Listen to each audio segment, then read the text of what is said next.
आज हमने एक बहुत सुंदर विषय लिया है, वो विषय हमारा घाती कर्म। भाई और बहनों, सबसे पहले हम व्याख्या करेंगे कर्म किसे कहते हैं। कर्म एक ऐसी रज है, कर्म एक ऐसी अशुद्धि है जो आत्मा के साथ में अनादि अनंत काल से चिपकी हुई है।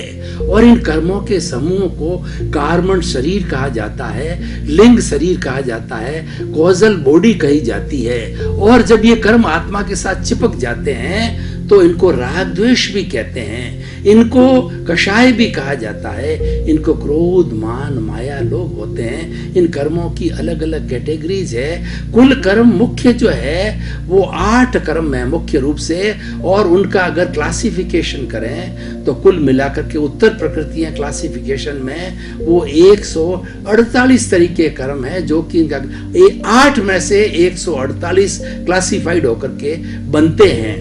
तो हम पहले अब ये कर्म क्या होते हैं। कर्म ये हमारे जो इस कॉस्मोस के अंदर ये पुद्गल परमाणु होता है, वो जड़ परमाणु होता है, उसी को ही कर्म कहते हैं। और ये कर्म वर्ण वाला होता है, गंध वाला होता है, रस वाला होता है, स्पर्श वाला होता है। और कर्म में क्या होता है कि 2 तरह के स्पर्श होते हैं, एक तो चतुस्पर्शी होता है, एक अष्ट स्पर्शी होता है। अष्ट स्पर्शी होता है वह वस्तु जो है हमें आंखों से दिखाई देती है, स्थूल होती है, और चतुस्पर्शी होती है वो आंखों से दिखाई नहीं देती, विज्ञान के किसी भी इंस्ट्रूमेंट से वो दिखाई नहीं देती है। और वही कर्म पार्टिकल्स हैं, सीधे ही कॉस्मोस से लिए जाते हैं, ब्रह्मांड से लिए जाते हैं, सृष्टि से लिए जाते हैं, चतुस्पर्शी होता है। और कैसे लिए जाते हैं, जब हमारी मन की, वचन की, काया की, इनको तीनों को योग कहते हैं। ये योग कोई भी एक्टिविटी करते हैं, मन जो है विचार करता है, वचन बोलता है,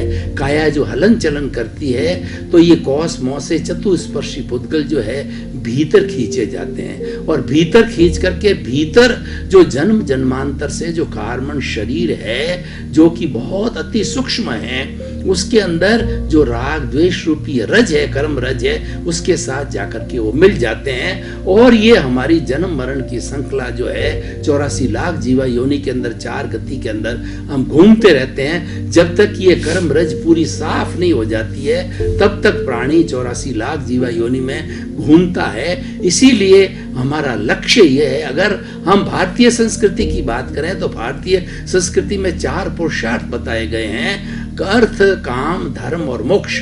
काम और अर्थ तो हमारे जीवन की आवश्यकता है, हर एक व्यक्ति जानता है, उसके लिए कोई ट्रेनिंग देने की जरूरत नहीं होती है। लेकिन धर्म एक ऐसा तत्व है कि व्यक्ति को बार बार बताना पड़ता है, व्यक्ति भूल जाता है, क्योंकि इसको नीरस विषय समझता है, इसमें आनंद वो आनंदित नहीं होता है।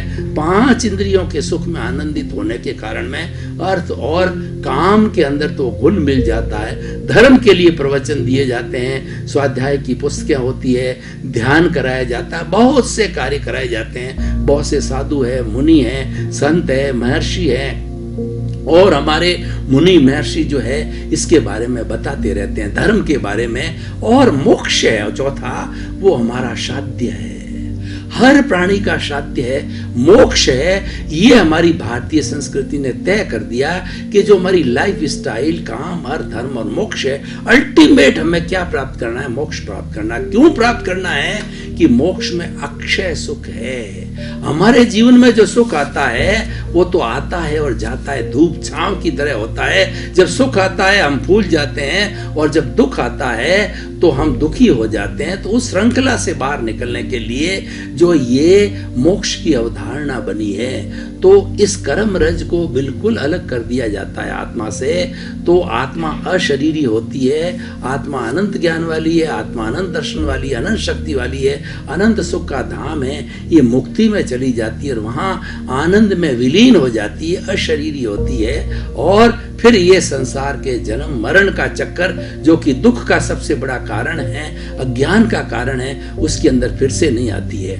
तो अभी हम जो बात कर रहे थे, घाती कर्म 2 तरह के होते हैं, एक घाती कर्म और एक अघाती कर्म। आज जो हमारा विषय है वो घाती कर्मों का विषय है। घाती कर्म कौन से होते हैं? जो आत्मा की घात करते हैं। ये आठों तरह के जो कर्म होते हैं, ज्ञानावर्णीय, दर्शनावर्णीय, वेदनीय, मोहनीय, आयुष्य, नाम और गोत्र, ये मुख्य 8 तरह के जो कर्म होते हैं, ये आत्मा के साथ में कर्म शरीर के रूप में अनादि अनंत काल से चिपके रहते हैं। लेकिन इनमें से 4 शरीर से जुड़े हुए हैं, उनको आघाती कर्म कहा जाता है, और 4 जो आत्मा के साथ जुड़े हुए हैं, आत्मा तो अजर अमर है, वो तो अविनाशी है, वो तो सदैव रहने वाली शाश्वत है। तो ये 4 घाती कर्म आत्मा के साथ लगे ही रहते हैं।